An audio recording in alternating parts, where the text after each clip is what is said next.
இந்த உலகத்துல கடைசி 24 மணி நேரத்துல என்ன நடந்துச்சு தெரிஞ்சுக்கலாம் வாங்க. ஈராக்கோட ஷிபா பாராமிலிட்டரி குரூப்பான ஹெஸ்புல்லா பிரிகேட்ஸ் இப்ப ஈரானுக்கு என்ன வார்னிங் கொடுத்திருக்காங்கன்னா, ஈராக் அட்டாக் பண்ணுச்சுன்னா டோட்டல் வார் தான்.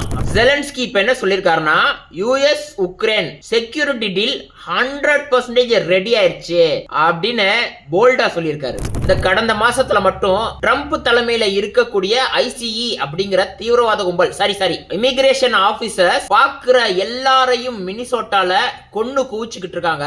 இதனால மினிசோட்டா கவர்மெண்ட் ட்ரம்ப்புக்கு என்ன டிமாண்ட் பண்றாங்கன்னா, உங்களோட பார்டர் கார்ட்ஸ் ஆன ஐசிஇ மினிசோட்டால இருந்து ரிமூவ் பண்ணுங்க அப்படின்னு சொல்றாங்க. யுஎஸ்ல இப்ப வீசிக்கிட்டு இருக்க பனி புயல்னால கிட்டத்தட்ட 19,000க்கும் மேற்பட்ட பிளைட்ஸ் கேன்சல் ஆயிருக்கு. 10க்கும் மேற்பட்டவர்கள் இறந்திருக்காங்க அப்படின்னு அபிஷியல் ரிப்போர்ட் சொல்லுது. அன்அபிஷியலா எவ்வளவுன்னு இன்னும் தெரியல. பிரேசிலோட முன்னாள் பிரசிடண்டான ஜாயர் பொல்சனாருக்கு கொடுக்கப்பட்ட 27 ஆண்டு காலம் சிறை தண்டனையை ரத்து செய்ய சொல்லி ஒரு மிகப்பெரிய ராலி பிரேசில்ல நடந்திருக்கு. இந்த ராலில மின்னல் தாக்கி 89 பேர் காயமடைஞ்சிருக்காங்க. அதுல 17 பேர் சீரியஸா இருக்காங்க.